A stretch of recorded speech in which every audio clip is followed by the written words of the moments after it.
রাসূলুল্লাহ সাল্লাল্লাহু আলাইহি ওয়াসাল্লাম আবি সালমাতা ওয়াকাদ শাক্কা বাসারু ইলা আখিরিল হাদিস। সুদীর্ঘ একটা হাদিস। হাদিসের মধ্যে কি আছে? উম্মে সালামা রাদিয়াল্লাহু তাআলা আনহা থেকে বর্ণিত, আল্লাহ রাসূল আবু সালামার নিকটে গেলেন, তখন তার আত্মা বের হওয়ার পর চোখটা খোলা ছিল। কার? আবু সালামার। নবী সাল্লাল্লাহু আলাইহি ওয়াসাল্লাম তা বন্ধ করার পর বললেন, যখন কারো প্রাণ নিয়ে নেওয়া হয় তখন তার চোখ তার দিকে তাকায় থাকে। কার দিকে? রুহের দিকে। মানুষের যখন রুহটা কবজ করা হয়, রুহটা যখন তার থেকে বের হয়ে যায়, রুহটা যখন চলে যায়, তখন চোখটা সেদিকে তাকায় থাকে, ওই রুহের দিকে। এই জন্য চোখগুলো খোলা থাকে।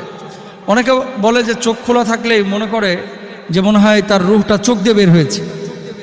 মুখটা যদি হা করা থাকে মনে করে যে রুহটা মুখ দিয়ে বের হয়েছে, তারপরে কান দিয়ে বের হয়েছে, এমন কথা কিন্তু অনেকে বলে থাকেন। এটা সম্ভব, মুখ দিয়ে রুহ বের হতে পারে, চোখ দিয়ে রুহ বের হতে পারে, নাক দিয়ে রুহ বের হতে পারে, কিন্তু চোখ খোলা থাকলেই এই মৃত্যুটা খারাপ মৃত্যু এরকম ভাবার কোনো অবকাশ নেই।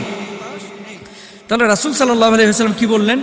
নবী সাল্লাল্লাহু আলাইহি ওয়াসাল্লাম বললেন, তা বন্ধ করার পর যে তা কারো যখন প্রাণটা নিয়ে যাওয়া হয়, রুহটা যখন কবজ করা হয়, তখন তার চোখটা তার দিকে তাকায় থাকে। তার পরিবারের কিছু লোক এই কথা শুনে কাঁদতে লাগলো। আল্লাহ রাসূল সাল্লাল্লাহু আলাইহি ওয়াসাল্লাম তখন বললেন, তোমরা নিজেদের আত্মার জন্য মঙ্গলেরই দোয়া করো, কেননা ফেরেশতাবর্গ তোমাদের কথার উপরে আমিন বলেন।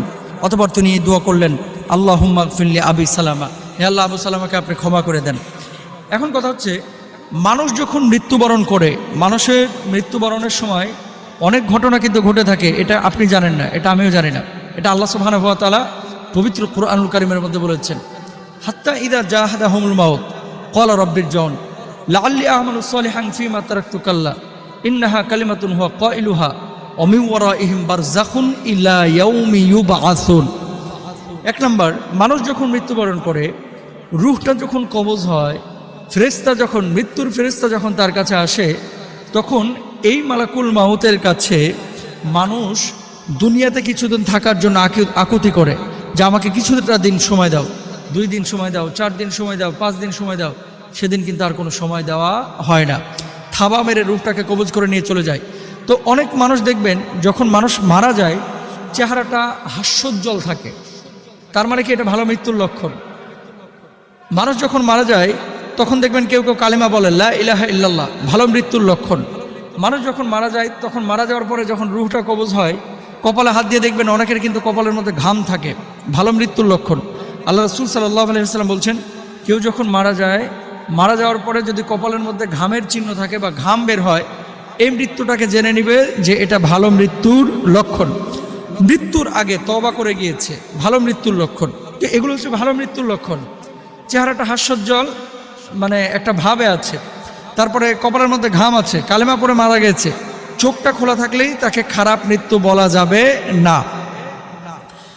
আরেকটা জিনিস আপনাকে বলি, আপনার মৃত্যুর সময় আপনার মুখ দিয়ে কোন কথাটা বের হবে এটা বোঝার জন্য একটা গুরুত্বপূর্ণ পয়েন্ট আছে কিন্তু, যে আপনি যখন মারা যাবেন আপনার মুখে কি কালেমা আসবে? আপনার মুখে কালেমা তখনই আসবে যখন আপনি কালেমার সাথে থাকবেন, কোরআনের সাথে থাকবেন।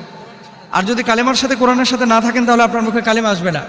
আমরা যখন দেখবেন রাস্তা পিচ্ছিল হয়ে আছে, হঠাৎ আপনি পড়ে যাচ্ছেন, পিচ্ছিল রাস্তায় হুট করে পড়ে যাচ্ছেন, তখন অনেকে বলে লা ইলাহা ইল্লাল্লাহ, ইন্না লিল্লাহ, লা হাওলা ওয়ালা কুওয়াতা ইল্লা বিল্লাহ। দুনিয়াতে বিপদের মুখোমুখি হলে প্রথম যে বাক্যটা আপনার মুখ থেকে বের হয়, আপনি যখন মৃত্যুবরণ করবেন, মালাকুল মাউত যখন আপনার কাছে আসবে, ওই শব্দটাই কিন্তু আপনার মুখ থেকে সাধারণত বের হবে, কারণ ওটাও বিপদ এটাও বিপদ।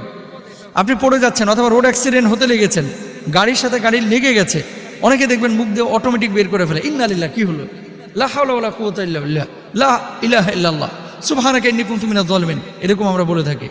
তো যদি মনে করেন এরকম কোনো শব্দ আপনার মুখ থেকে বের হয়, জানবেন যে মৃত্যুর সময় আপনার এই ধরনের শব্দ বা বাক্য আপনার মুখ থেকে বের হওয়ার সম্ভাবনা রয়েছে। এজন্য আপনাদের কাছে আমাদের রিকোয়েস্ট যে সব সময় মুখটায় কালেমাটা চালু রাখা, জিকিরটাকে চালু রাখা, লা ইলাহা ইল্লাল্লাহ, লা হাওলা ওয়ালা কুওয়াতা ইল্লা বিল্লাহ, আস্তাগফিরুল্লাহ, আল্লাহু আকবার, আল্লাহু আকবার, আল্লাহু আকবার, এই ধরনের শব্দগুলোকে চলমান রাখবেন। যদি রাখেন মৃত্যুর সময় ইনশাআল্লাহ তাআলা আপনার মুখে কালেমা নসিব হওয়ার সম্ভাবনা রয়েছে। আর চোখ যারা খোলা রাখেন বা মৃত্যুবরণ করার পরে চোখগুলো খোলা যখন দেখবেন মৃত ব্যক্তির, এটাকে খারাপ কিছু ভাববেন না, চোখটাকে খুলে দিবেন, হাতগুলোকে শরীরের সাথে মিশিয়ে দিবেন বা হাতগুলোকে সোজা করে দিবেন। পা যদি বাঁকা হয়ে থাকে পাগুলোকে সোজা করে দিবেন, আঙ্গুল যদি বাঁকা হয়ে থাকে যদি সম্ভব হয় আঙ্গুলগুলোকে সোজা করে দিবেন। নাকের মধ্যে কানের মধ্যে আপনারা অনেক সময় তুলা দেন মৃত ব্যক্তির, কেন দেন? যে কান দিয়ে রক্ত পড়ে, নাক দিয়ে রক্ত পড়ে, তো রক্ত বা নাপাকি কোনো জিনিসকে আটকে রাখার জন্য আপনারা নাকে এবং কানে তুলা ব্যবহার করতে পারেন। নাপাকি যখন আপনারা মৃত ব্যক্তিকে গোসল করেন, গোসলের সময় আপনারা অনেকে উঠান আবার শোয়ান, আবার উঠান আবার শোয়ান, এই উঠানো আর শোয়ানোর মাঝখানে আপনারা পেটে চাপ দেবেন যাতে করে নাপাকি থাকলে এই নাপাকিগুলো বের হয়ে যায়। সুতরাং মৃত ব্যক্তি তাকায়া থাকে কেন এটা আমরা জানলাম, যে সে তার রুহের দিকে তাকায়া থাকে। মালাকুল মাউত আসার পরে অনেক সময় এই মৃত ব্যক্তি যারা মারা যাচ্ছে তারা মালাকুল মাউতের কাছে আরেকটা রিকোয়েস্ট করে। সেই রিকোয়েস্টটা কি? ওয়ালাইসাতিত তাওবাতু লিল্লাযিনা ইয়ামালুনা সাইয়্যাত হাত্তা ইযা হাদারা আহাদাহুমুল মাউত। আমি তো মরে যাচ্ছি, আমি তো তওবা করি নাই, আমাকে তওবার একটু সুযোগ দাও। সেদিন সুযোগ দেওয়া হয় না। আরেকটা রিকোয়েস্ট করে, ওয়া আনফিকু মিম্মা রাযাকনাকুম মিন ক্বাবলি আইয়াতি আহাদাকুমুল মাউত ফায়াকুলু রাব্বি লাউলা আখারতানি ইলা আজালিন করিব ফাআসাদদাকা ওয়া আকুম মিনাস সালিহিন। আমি দান করতে চাই, আমার দানের একটু সুযোগ দাও। সেদিন আর কোনো সুযোগ দেওয়া হয় না। সুতরাং আমরা প্রত্যেকেই চাই কালেমা যাতে করে আমাদের নসিব হয়, প্রত্যেকেই আমরা চাই ভালো মৃত্যু। আল্লাহ তাআলা আমাদের সবাইকে ভালো মৃত্যুর তৌফিক দান করুন। আল্লাহ তাআলা আমাদের সবাইকে মৃত্যু ইমানের সাথে মউত দান করুন। অনেকে মৃত্যুর পরে যে কপালে আমরা লিখে দিই আল্লাহু এবং মোহাম্মদ কর্পূর দিয়ে অথবা সুরমা দিয়ে, এটা অথেন্টিক বা সুন্নাহসম্মত কোনো বিষয় না। মৃত ব্যক্তির কপালে আপনার আল্লাহ এবং মোহাম্মদ লেখা বা কপালের টুপি মাথার মধ্যে টুপি দিয়ে দেওয়া, এটা দিলেই যে আলাদা কোনো ফজিলত পাবে বিষয়টা এরকম না। এটা একটা ভুল কনসেপ্ট। মৃত ব্যক্তির কপালে এগুলো করবেন না, বরঞ্চ স্বাভাবিক রাখবেন। আল্লাহ বুঝদান করুন।